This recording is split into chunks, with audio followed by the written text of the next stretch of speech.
Graça e paz do Senhor Jesus, nosso Salvador, o Verbo que se encarnou e habitou entre nós, e a Ele toda a honra, a Ele toda a glória.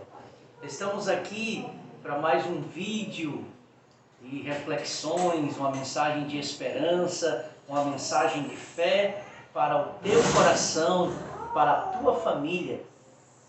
Graças a Deus, o Senhor tem nos concedido mais um dia e estamos então nesse propósito, de trazer mensagens falando sobre a mensagem verdadeira, genuína do Natal. Jesus, que é o centro desse grande advento. Nós estamos então compartilhando com vocês o conteúdo desse livro do John Piper, O Alvorecer da Alegria Indestrutível. E hoje então é o nosso 18º dia, 18 de dezembro.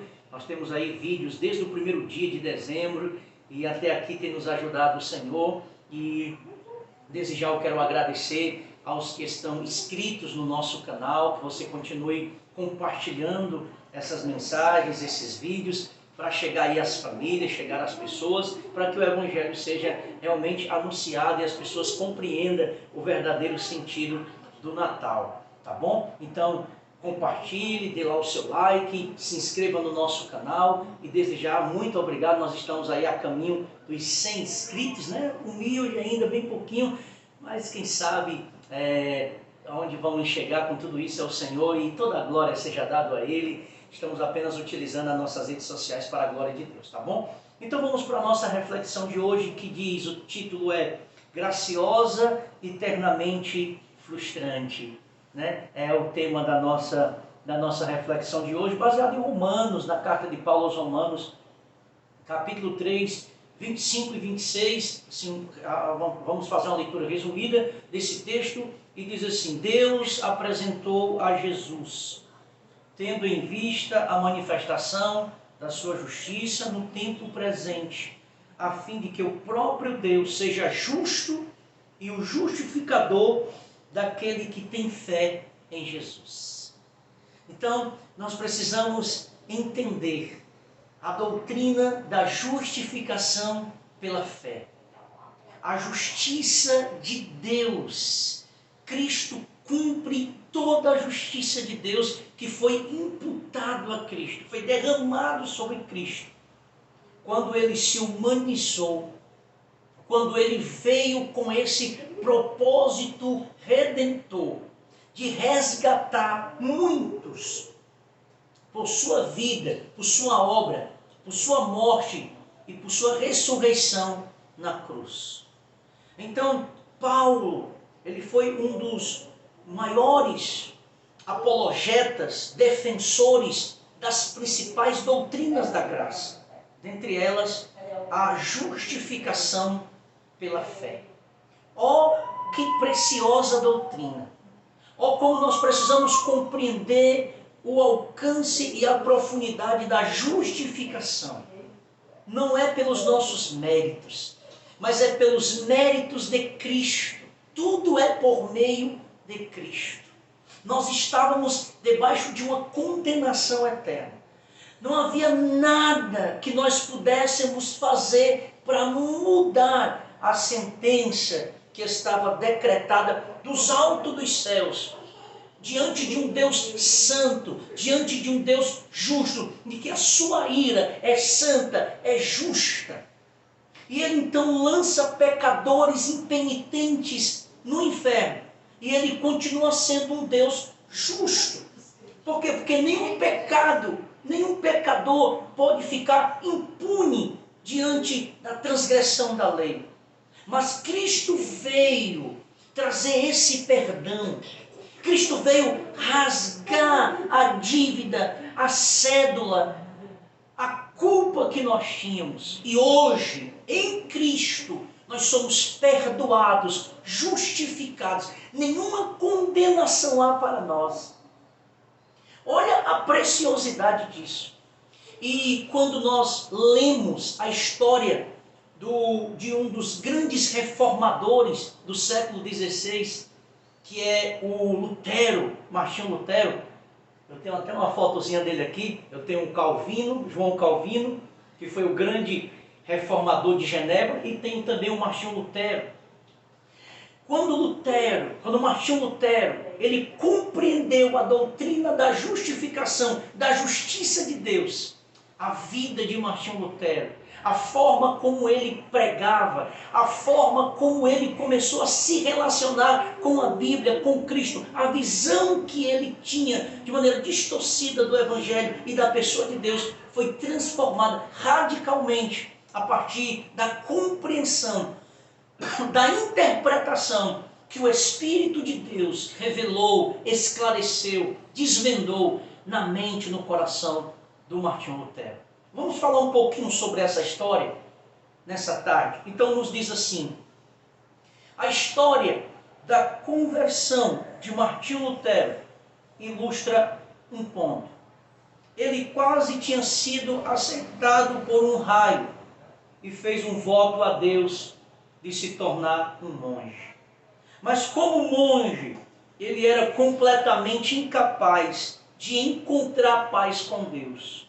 Ele buscou a Deus de todas as maneiras que a igreja daquela época lhe ensinara. Nas boas obras, nos méritos dos santos, no processo de confissão e a absolvição, na escada do misticismo. Além disso, eles o indicaram para a universidade para estudar e ensinar a Bíblia. Então, quando você lê a história do grande reformador da história da igreja, Martinho Lutero, o seu pai tinha um sonho para ele. Só um minuto para me desligar aqui o ventilador. Estou só tossindo, desculpa. Então, o seu pai tinha um sonho para Martinho Lutero. Ele estava estudando para ser advogado. Em um determinado momento de uma grande tempestade, um raio quase cai sobre ele e ele ali roga, né, a uma das santas, se eu não me engano, a Santa Ana.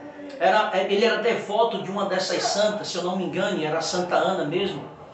E ele então faz um voto a esta santa e ele promete que se Deus o guardasse daquela tempestade, daquela morte iminente, ele pensava que ia morrer naquela ocasião, ele abandonaria a advocacia, o estudo do direito, e ele iria então servir no mosteiro como monge.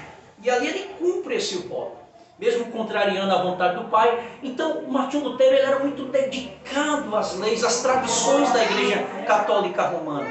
Ele cumpria todos os dogmas da igreja. A história diz que ele era tão preocupado com a sua vida pecaminosa, com as falhas, com a condenação, com o juízo, com a justiça de Deus, que ele se confessava todos os dias. E o padre lá, o que estava ouvindo a confissão de Martinho Lutero, passava horas e horas e mais horas ouvindo ele, e ele contava todos os detalhes do seu dia, da sua vida, minuciosamente, ao ponto de enfadar, de cansar aquele que estava ali no confessionário. Então ele se martirizava constantemente, porque ele não conseguia entender como alcançar essa salvação, como alcançar essa liberdade, como ser justificado diante de um Deus santo, diante de um Deus que se ira. Então ele não tinha amor por Deus, ele não tinha reverência, temor a Deus, mas ele tinha um certo ódio desse Deus que se ira e desse Deus que se alegra. Ele tinha essa concepção em julgar as pessoas e lançar as pessoas no inferno. Ele não conseguia entender a essência do Evangelho. Então ele lia, ele estudava, ele se dedicava, ele se flagelava, ele se cortava, ele se autoflagelava, cometia flagelo para ver se ele alcançava essa justiça, esse perdão, essa restauração. E só piorava, porque cada vez mais a consciência dele ficava mais pesada diante dos pecados que ele cometia. Então, até que um determinado dia, ouça o que Lutero, depois que ele teve o conhecimento do texto de Romanos, que o justo vive pela fé, e de dia e noite ele pensava sobre o que seria esse texto. E quando os seus olhos foi desvendado e o Evangelho descortinou a ignorância e as tradições humanas pela qual ele pensava que podia alcançar essa justiça, esse perdão, tendo uma concepção errada de Deus e do seu plano redentor. Ele então mais tarde, ouça o que Lutero mais tarde descreveria como seu grande marco, como ele estava preparado para ver e receber Cristo por quem ele realmente é. Veja as palavras do próprio Martinho Lutero, depois que ele entendeu a justiça de Deus, a justificação pela fé, a essência, o cerne do Evangelho. E o Espírito Santo então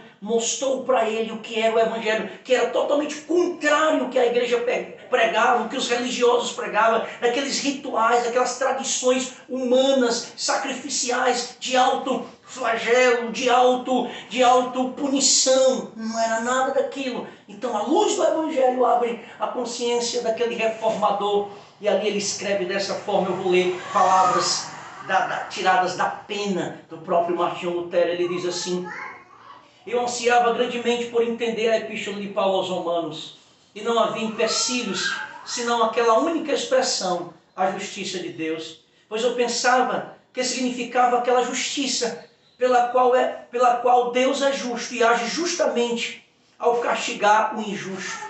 Minha situação era que, embora fosse eu um monge impecável, ele se considerava impecável, ele se autodisciplinava sobre muitas coisas, estava diante de Deus como um pecador, com a consciência atormentada, e não tinha confiança de que meu mérito era satisfatório para ele. Ele pensava que se flagelando, se auto-castigando, fazendo jejuns longos e subindo uma escada de joelho, a escada do misticismo, ele pensava que esses rituais, essas obras poderiam então trazer para ele o perdão e a satisfação. Porém ele diz aqui que ele não alcançava isso. Portanto, eu não amava um Deus justo e irado, mas o odiava e murmurava contra ele.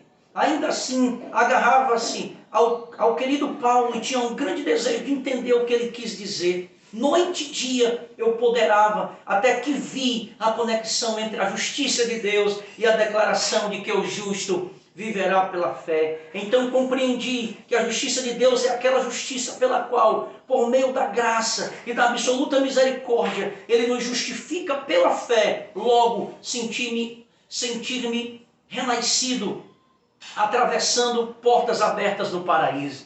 Então, depois que ele compreendeu que essa justiça é a justiça em que Deus, pela fé, por meio de Cristo, Ele nos perdoa, Ele usa de misericórdia para com pecadores, e Ele livra esses pecadores do inferno, não porque eles mereçam, não por obras, mas pelo ato de graça, de um favor imerecido. Quando Lutero se depara com esta verdade, e ele olha o contexto religioso da época, de sacrifícios, de indulgências, de confissões, de autopunição, ele chega à conclusão que esse não é o Evangelho registrado nas páginas sagradas das Santas Escrituras. Então a iluminação do Evangelho chega para a consciência dele. Então ele começa a pregar essas verdades contra o sistema religioso opressor, e aí ele começa a ser perseguido. As pessoas começam a tratar o Martinho Lutero como um rebelde. Ele nunca quis rachar com a igreja, é bem verdade. Ele queria apenas fazer uma reforma teológica, doutrinária da igreja, que já estava corrompida, que já estava distorcendo a essência do Evangelho. Eles já estavam vivendo no engano e na mentira. Então aparece as 95 teses de Martinho Lutero, quando ele fixa ali nas portas da igreja de Wittenberg, e ali ele convoca seminaristas, teólogos, para combaterem as 95 teses de Martinho Lutero, quando ele está combatendo as indulgências, quando ele está combatendo todo o escopo das doutrinas tradicionais católica romana, e ali ele inicia uma reforma, e ele tem que romper, ele é excomungado como herege, como rebelde, mas ele prefere ser tratado como tal do que ter que voltar atrás naquilo que ele acreditava, naquilo que ele defendia.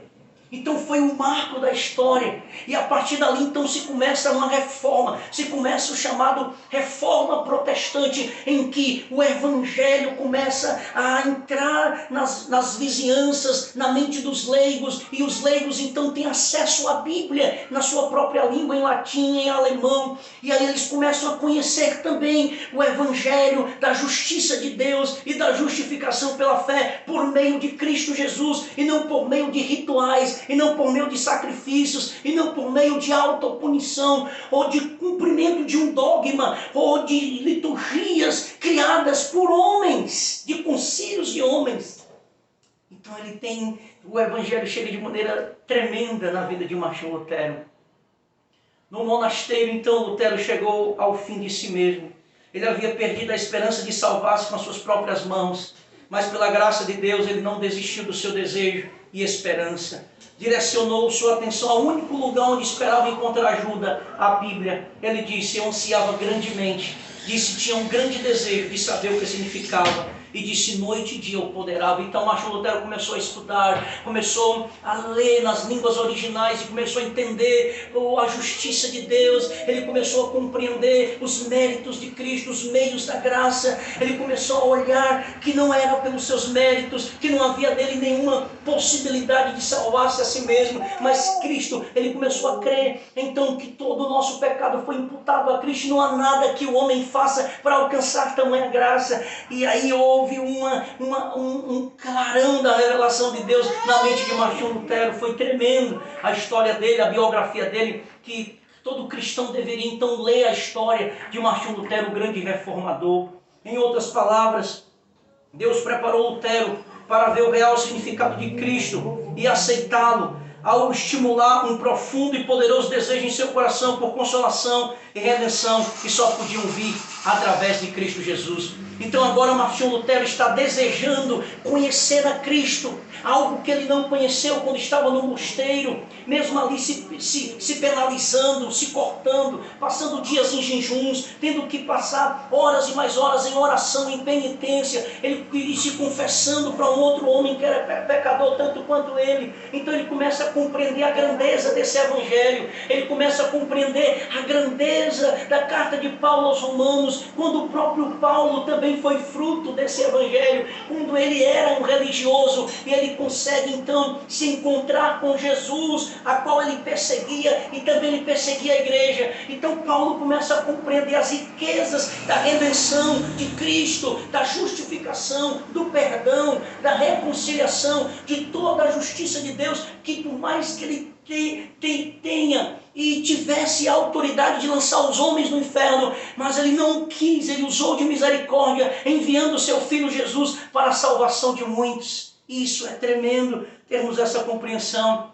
É isso que Deus faz, uma vez por vez, faz vez por vez. Ele pode estar fazendo isso por você nesta época do Advento. Então o Natal traz para nós essas grandes verdades, dessa justificação, da obra completa e redentora de Cristo, e que eu não preciso mais me prostrar diante de uma imagem de escultura, porque ela não tem vida, porque ela não vê, não fala. Eu não preciso mais fazer orações repetitivas, cumprir dogmas religiosos, porque a minha vida em Cristo tem um sentido muito mais profundo, muito mais real, a partir desse relacionamento íntimo com Deus, mediante a transformação que o Evangelho faz na vida do homem. Então a gente pode se aproximar dele nesse grande advento, nesse Natal, por meio de Cristo.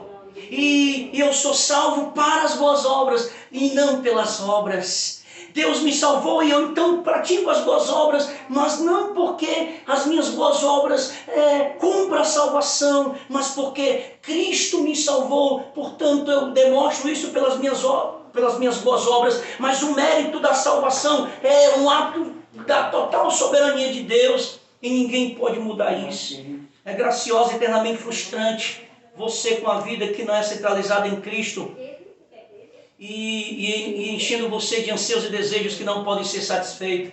naquilo que este mundo oferece, mas somente no Deus homem. Então é frustrante quando os homens procuram na religião, quando os homens procuram em dogmas humanos, né, de igrejas que não pregam a verdade de Deus, que não seguem a doutrina de Cristo, que não apresentam o verdadeiro evangelho. É muito frustrante quando as pessoas acham que são dignas de receberem salvação porque são pessoas boas, e até mesmo as nossas boas obras Deus as considera como pratos de imundícia se elas não estão sendo feitas em Cristo e para a glória de Deus. Então não há nada, nós estamos perdidos sem Jesus, sem a graça do evangelho, sem reconhecer Cristo como Salvador, sem caminhar no caminho, único caminho que é Jesus. Os homens estão perdidos, eles estão caminhando, estão cegos com relação a isso, mas a nossa oração é que neste advento a graça de Deus abra os olhos, a graça de Deus traga a verdade do evangelho, libertando os homens das suas prisões religiosas, dos seus dogmas aparentes e vivendo então a vida para a glória de Deus. Conclusão: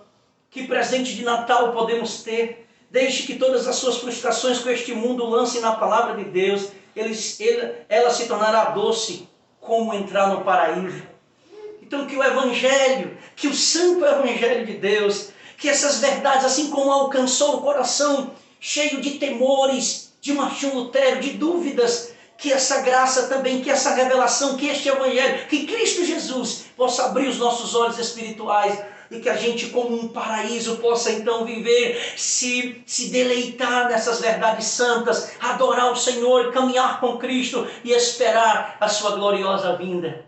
Então que Deus te abençoe mais uma vez, que essa graça alcance você e que você entenda que Jesus, Ele é o centro do Natal e Ele é o nosso justificador, Ele é o nosso perdoador, Ele é o nosso Deus e a Ele toda a glória, e é por meio dEle que nós alcançamos a salvação. Deus te abençoe e que você compartilhe esse vídeo e que essa mensagem chegue no máximo de pessoas possíveis para que nós possamos anunciar Cristo Salvador, o verdadeiro sentido do Natal. Uma boa tarde, em nome do Senhor Jesus.